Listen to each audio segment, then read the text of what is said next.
Hey, what is going on, everybody? Boilon here, back for another video on Marvel Strike Force. Now, it has been a crazy last 24 hours. If you've been paying attention to what's been going around on in Marvel Strike Force land, then you will have known A, there was the release of the Annihilators kit yesterday, and B, you had to have also seen some news suggesting things about the upcoming Dark Dimension 8. So, in today's video, we are going to talk about upcoming events that are going to be around the bend, especially with relations to Purple ISO, which is going to be starting on Monday. And then in the second half of the video, I do want to talk a little bit about what my thoughts are about Dark Dimension 8 and who I think might be included in this in terms of the traits. So if you're ready to go, see if Boilon's Magic 8 Ball is right or not, then you know what to do. Let's boil this down.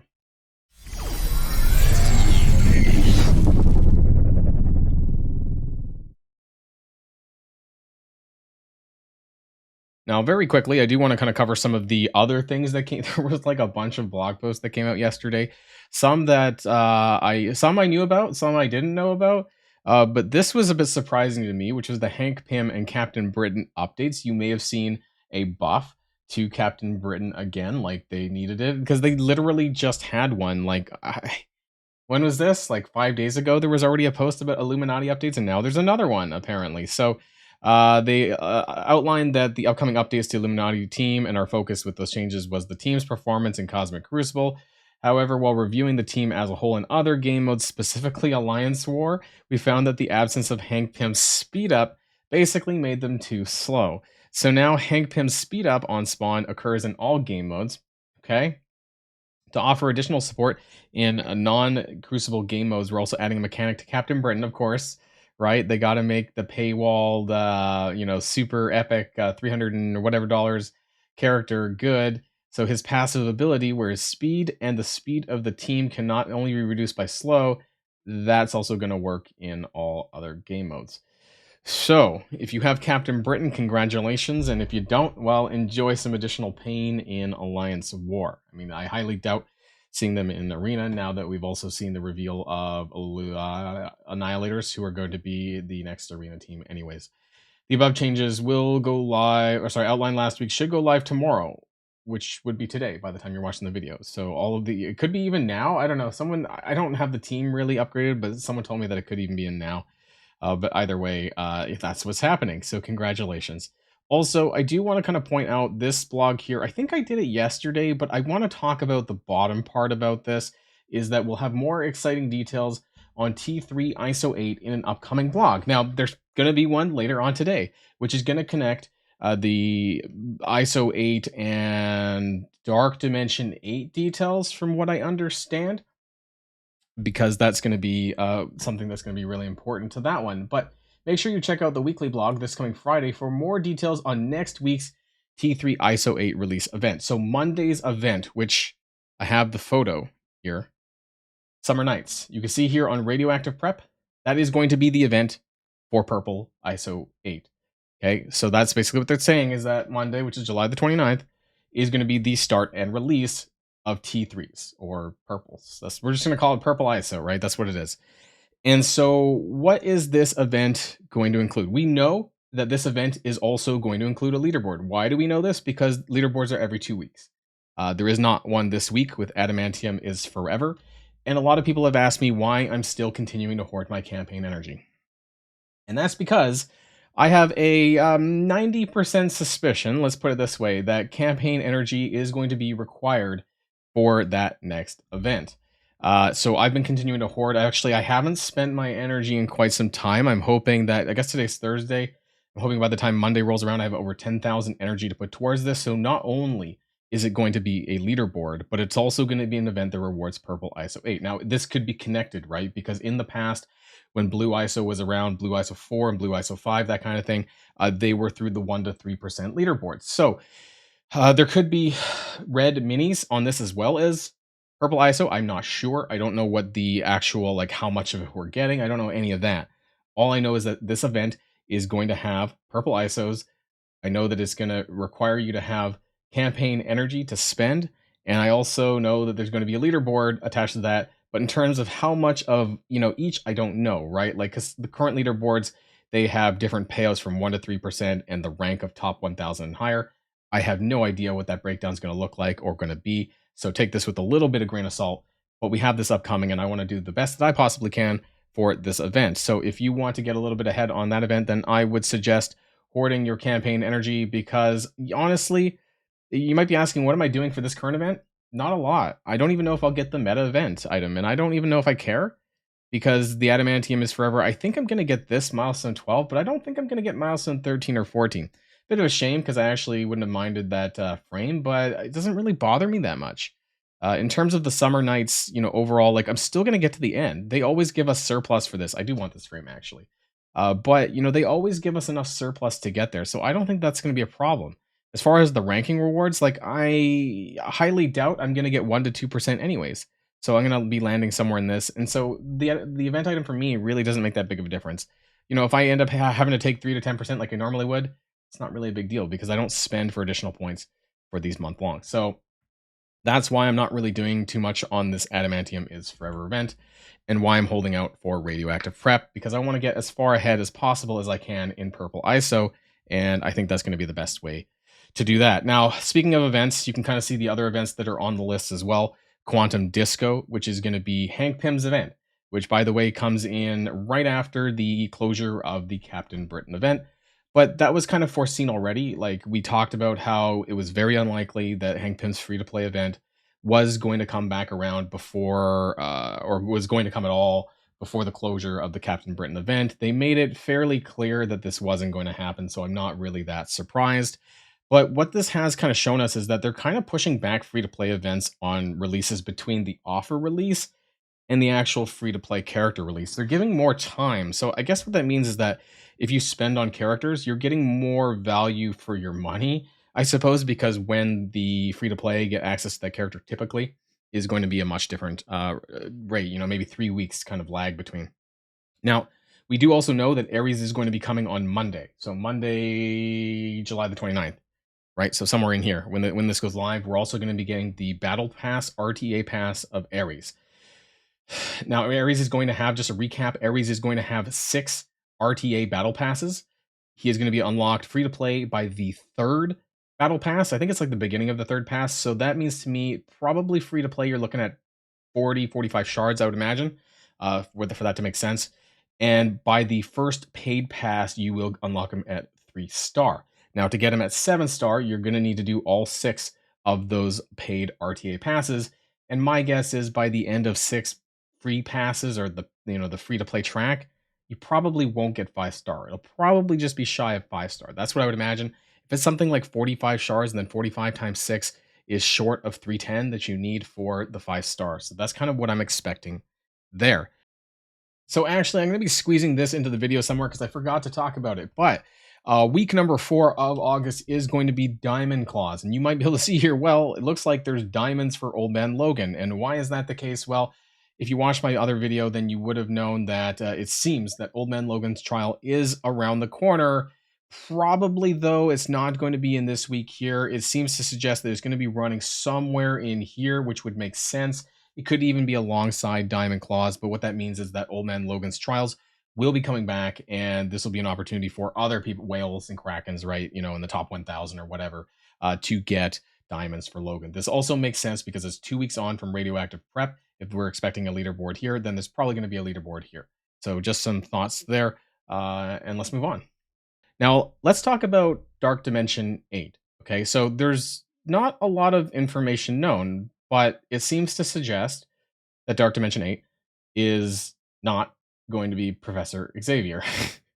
So, I mean, it was a fair assumption, I think, that people made based on the splash screen of Age of X that Odin was going to be the next legendary.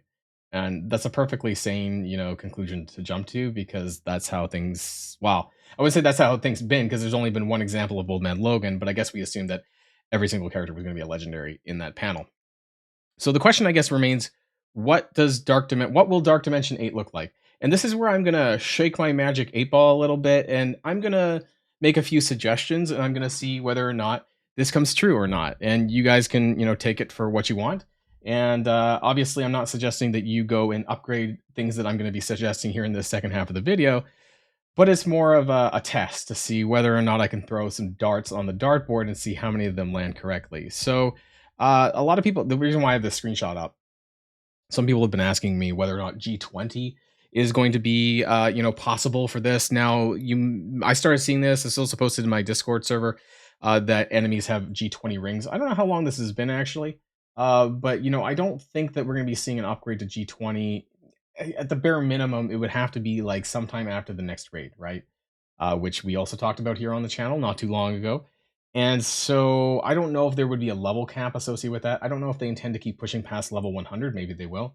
Maybe we'll get level 105 in G20. But I think that that would probably be Xavier and Dark Dimension 9. I think we're at the point where Purple ISO is going to be that bottleneck for Dark Dimension 8. That makes sense. It's coming around. It's unlocking next Monday, or at least it's coming out for purchase and whatnot. And so if I had to wager and hazard a guess, it would be G19, Purple ISO 3 or 4. I don't know where the cap's going to be to start, and that will be the requirement for Dark Dimension 8. Now, as far as what characters I think might be different, because let's be honest, it's going to be different than Dark Dimension 7. They do make slight adjustments. I think this time we might see a little bit more adjustments than normal, and I'm going to talk about that in a minute. Although I did want to bring up this Age of X blog again, because that's where a lot of people were confused, right? In this case, I believe, you know what? They did not have subject to change at the bottom of the post. That's what I was wondering. And this time they did not. Normally every blog is is accompanied by the subject to change. Where's my button? The subject to change text, right? But this time they didn't. So I think a lot of people are going to be understandably confused, and some people might be upset as well. The fact that they did say starting in April will undertake the journey of Dark Dimension, a year-long journey to answer the questions of Xavier in Dark Dimension 8 by 2025. So I think now that basically we're Dark Dimension 8 2020, sorry, Dark Dimension 9 2025, and now we're kind of taking a look at what could be next. Now, to answer some of these, we kind of need to look at a bit of a history of Dark Dimension, right? They haven't changed super frequently, but usually it's associated with a gear tier, with the exception, actually even Apocalypse Saga, I suppose, was associated with a gear tier, but it was also with ISO as well. So I think that if we look, what's new? Let's go backwards. So Dark Dimension 7 was mythic. That's basically what they added. They also actually they had a legendary lane, right? Oh yeah, PS spoiler. That's where I am now. Those videos hopefully should be coming out soon. Just that obviously there's been a lot of craziness in MSF, so I haven't been able to plug out my Dark Dimension 7 videos. But yes, this is where I am sitting at Cosmic. Congrats to me a little bit. But anyways, there's a legendary lane and there's a mythic lane. So they added the mythic. The legendary before is a little bit changed from what it was in 6, because it was like non-horseman legendary, and then they had a separate section where you could have horseman and apocalypse and things like that. So I think that was something just because they wanted to stretch things out. And the mythic one was really interesting, but whether or not that they do this again, I don't know. One thing that has stayed the same though all the way through is non-legendary and non-mythic. That's interesting. City. So the whole or location aspect, city, global, cosmic, that's been pretty static through like pretty much all of the way. Now, there's been slight variations like non-legendary, non-mythic. That's new for Dark Dimension 7 because they didn't have that non-mythic thing before, because previously you could use Kestrel and stuff in Dark Dimension Cosmic, right? And now it's stuck to the mythic lane. Whereas all the way up through Dark Dimension 6, you were able to do that. Same with all of the now existing mythic characters you could use in their variety of global and cosmic sections. So, with that in mind, I think that they're going to want to make it more restrictive, but I think they're going to keep to the theme. I think they're broadly going to keep to the theme. So I'm thinking that they tend to have 5 lanes. Let's not count the beginning unrestricted part, because that I think almost always exists in every single Dark Dimension. I think when you have your first 5 characters. So I'm thinking that they're still going to keep to the city. But based on what I've been seeing lately, okay, so this might be a bit of a stretch. Now hear me out. But they've been doing things like releasing characters like Cabal and Illuminati, and then Pocket Dimension, which was Pocket Dimension Cabal Illuminati. There seems to be this trend of heroes versus villains. And so I'm gonna put a wager that we're still going to be keeping our locational elements because they've not changed that at all since like Dark Dimension 2 through 7. And so I think that's going to be pretty stable, that we're going to see some sort of city, global, and cosmic section, but I think they're going to restrict this further. I think that, they will want to make it a bit tougher. Now, if we see 6 lanes, I am going to go out on a limb and suggest that they might be including heroes and villains. City hero, city villain, global hero, global villain, cosmic hero, and cosmic villain. Now, again, there seems to be just a continuing trend with the character releases and the theme that's going along currently, I think. And they're kind of flip-flopping on releases. So that's why I'm thinking about that. So right now, we have the Annihilators that are coming out. And then before that, we had the Illuminati. And then we had Mercs for Money. And then we had Cabal. And then, so maybe it wasn't strict, heroes, villains. But it's pretty close. And we've actually seen more villain releases than we have ever before. So let's go back. City Hero, what would that look like? City Heroes.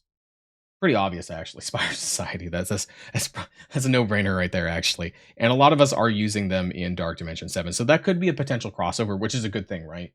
If we want as many crossovers as possible, which would be really good. City villains. This would not look very good at all if that ends up being the case, right? And so if that's the case, then we have, off the top of my head, Sinister Six and Black Cat, I guess. And some Hive Mind, but I don't know who's taking Hive Mind at G19. So realistically, if we think of that context of G19 Purple ISO, it's probably Sinister Six. That seems to be your best bet there with a couple of extra characters. At least that's my roster anyways. Global Hero.